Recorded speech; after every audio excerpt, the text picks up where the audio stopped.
Pagi. Oke, siap. Hari ini kita ada melanjutkan bedah buku lagi, masih dari buku yang sama. Buku apa maksudnya?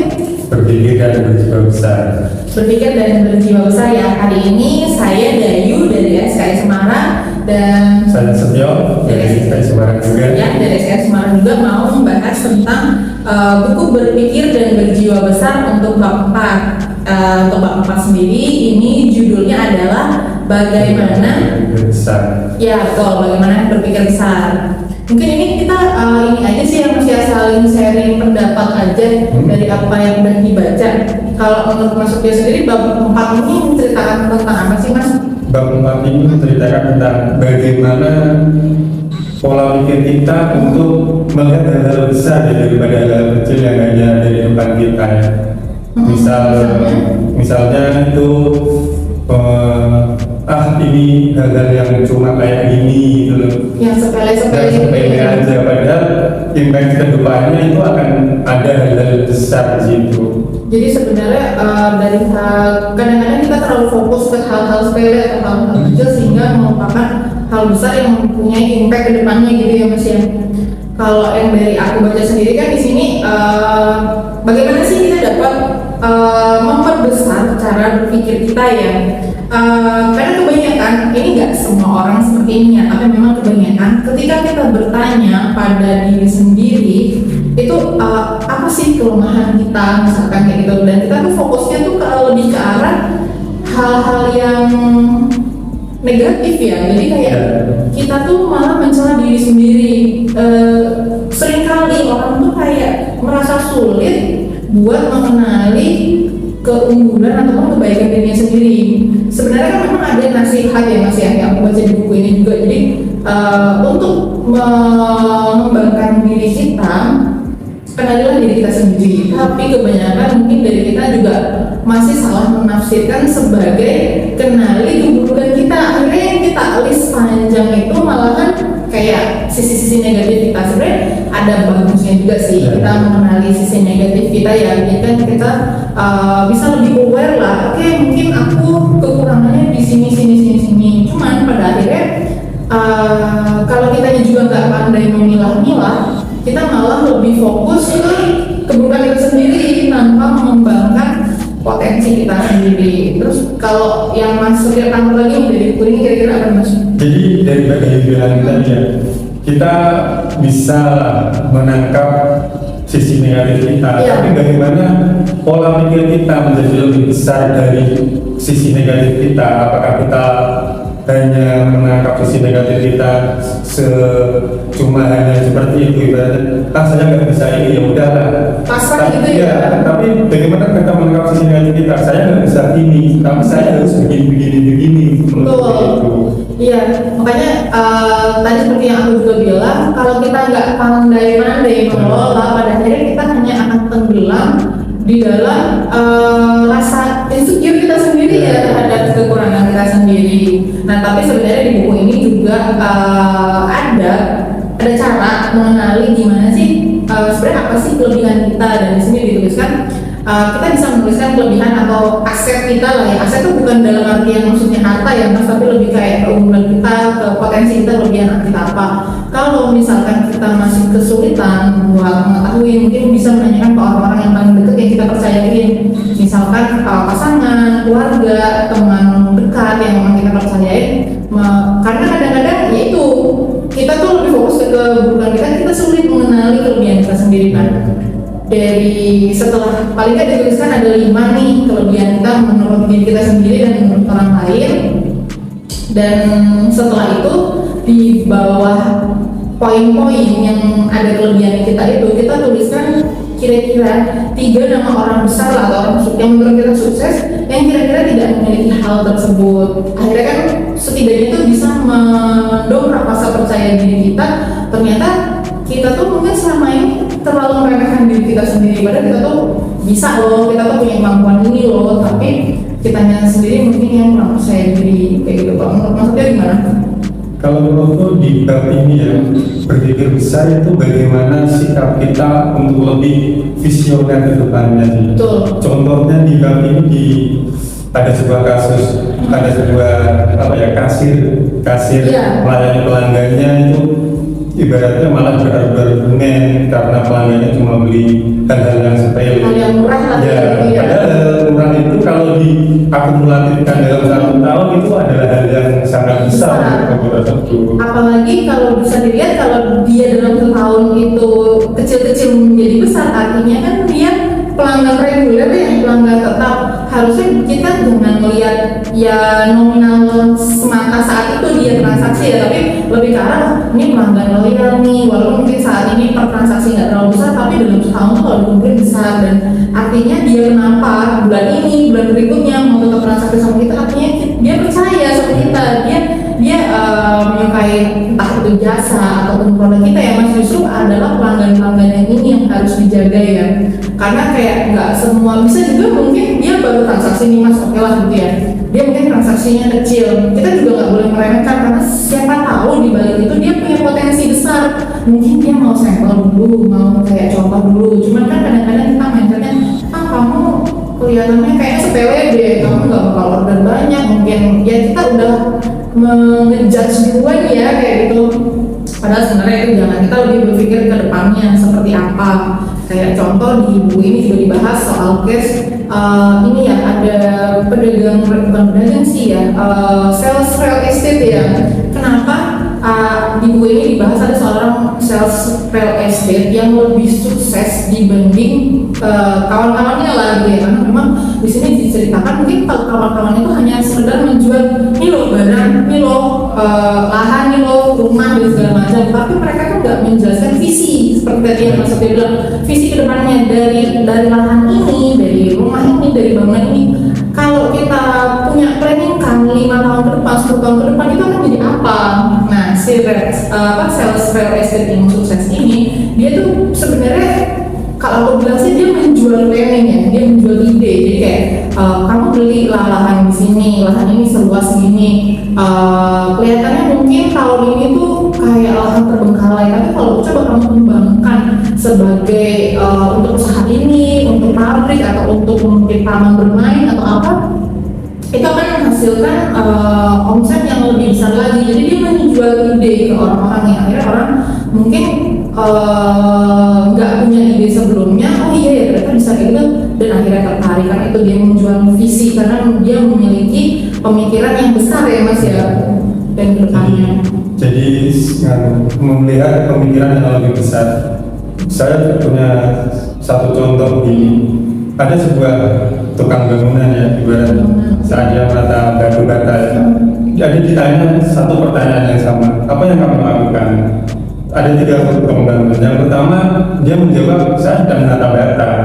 Kemudian tukang kedua menjawab, saya sedang membuat rumah. Kemudian tukang bangunan yang ketiga dia menjawab, saya sedang membuat hunian untuk keluarga. Dari ketiganya di sini ada sebuah perbedaan, di mana tukang yang pertama itu hanya melihat apa yang dilakukan saat ini, dia tidak melihat hal besar.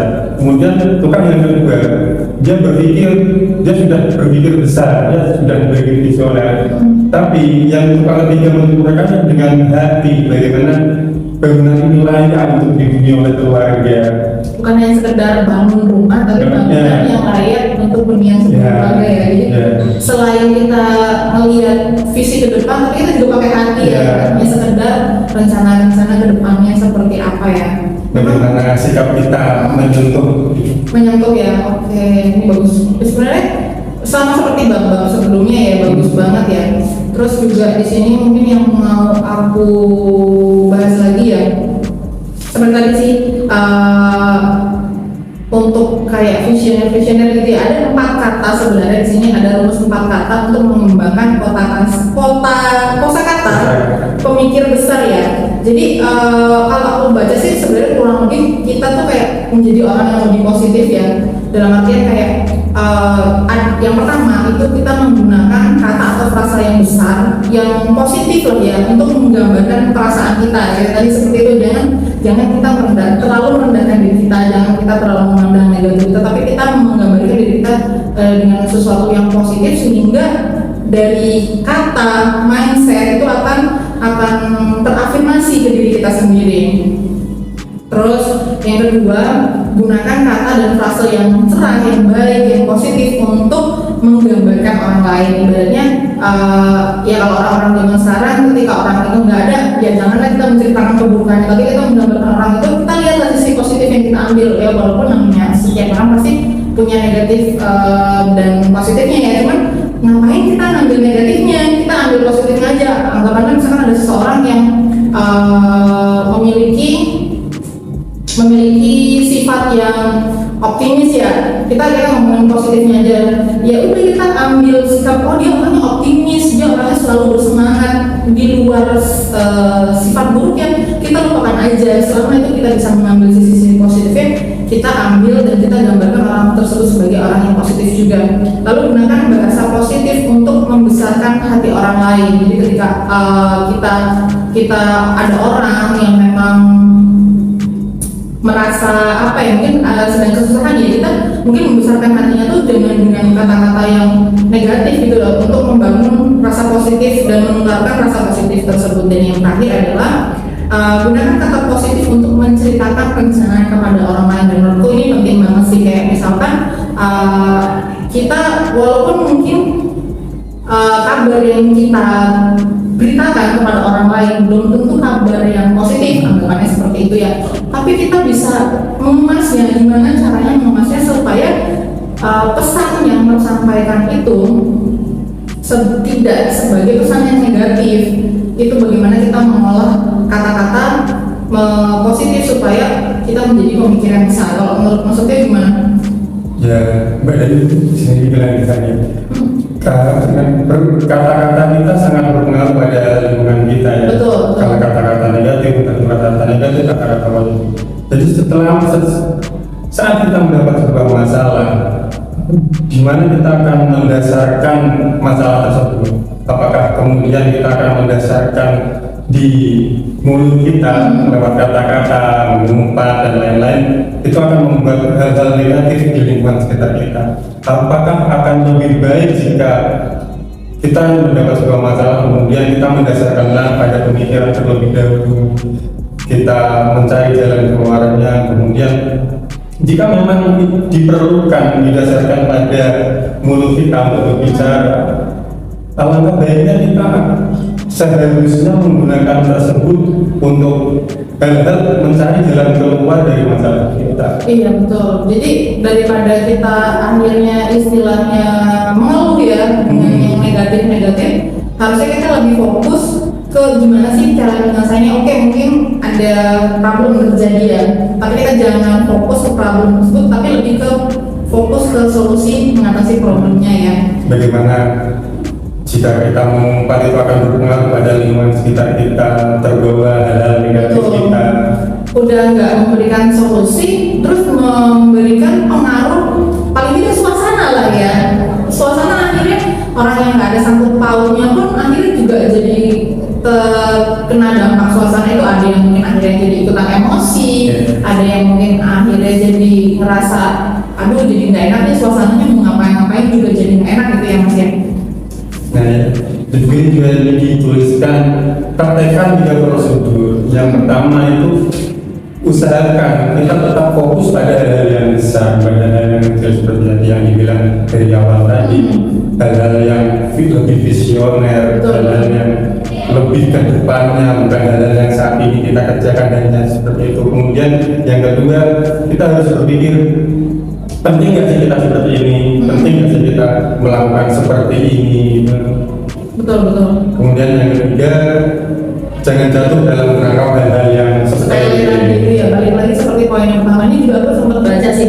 Poin yang pertama itu kayak digambarkan, kalau di buku ini digambarkan soal pidato ya.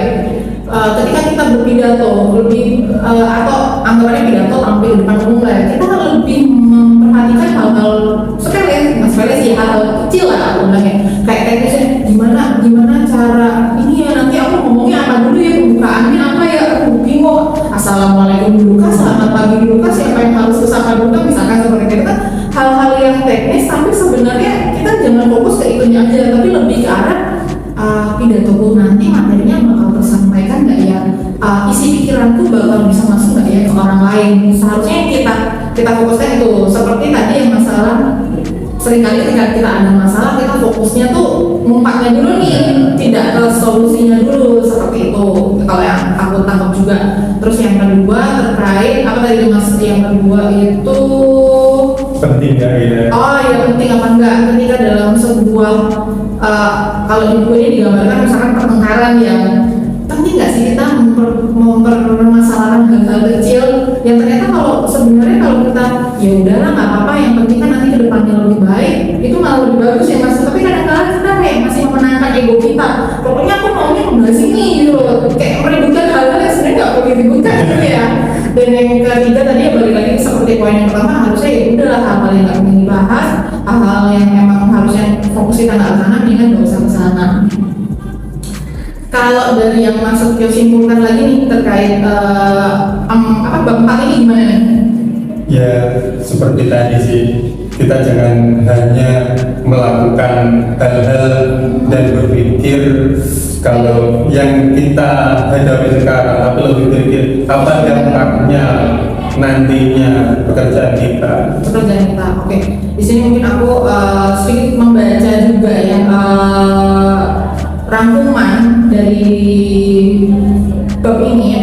Jadi yang pertama itu jangan mengidap kompleks inferioritas seperti tadi yang aku bilang kan ya. Kadang kala ketika kita ditanyakan apa sih diri kamu tuh seperti apa, dan kita tuh kompleks inferioritas itu kayak kita lebih mengenali keburukan kita sendiri. Jangan seperti itu, boleh dalam artian boleh pun untuk kita mengevaluasi ya, tapi kita juga perlu mengenali potensi-potensi diri kita sendiri. Terus gunakan kosakata pemikir besar, jadi gunakan afirmasi yang positif, aura yang positif dari diri sendiri. Kita mengafirmasi diri kita sendiri yang akhirnya juga bisa menyebarkan ke lingkungan kita seperti itu. Lalu seperti yang kata Mas Setio, bentangkan visi kita, lihat pada hal ke depan dan ditambahkan dengan perasaan. Jangan kita ngeliat ya di depan mata ini seperti tadi yang bukan batu bata, ya udah aku ngangkat dulu toh, masalah nanti mau jadi gedung, masalah nanti mau jadi pabrik ya terserah, pokoknya yang penting aku ngangkat batu gitu. Terus dapatkan, ini masih menyangkut apa ya, ada ke poin ketiga juga ya, dapatkan pandangan yang besar mengenai pekerjaan Anda. Mungkin ini kalau di buku tadi digambarkan terkait ada 4 orang dengan jabatan yang sama tapi ditempatkan di kantor cabang yang berbeda-beda. Sebenarnya tuh mereka kantor cabangnya sama, cuman yang keempat itu merasa dia ditempatkan ke kantor cabang yang kecil sehingga dia tuh punya perasaan negatif. Sebenarnya kita jangan memiliki perasaan negatif. Oke lah, kalaupun kamu misalkan di tempat di kantor cabang yang kecil pasti kan mungkin punya alasan ya, tapi kita jangan fokus ke kantornya yang kecil, tapi kita fokus gimana caranya mengembangkan pekerjaan kita, visionernya itu. Lalu masih menyangkut hal-hal yang ini, jangan berpikir tentang hal-hal sepele, fokuskan perhatian Anda pada sasaran yang besar. Sebelum terlibat di dalam persoalan yang kecil, dan bertanyalah kepada diri sendiri apakah ini benar-benar penting ya. Jadi itu benar-benar yang poin terakhir yang Mas bilang itu, fokuslah pada hal yang besar, jangan fokus pada hal yang kecil. Dan kita balik lagi bertanya, penting nggak sih kita fokus pada hal kecil itu? Oke, paling mungkin itu dulu, sekian udah buku dari kita.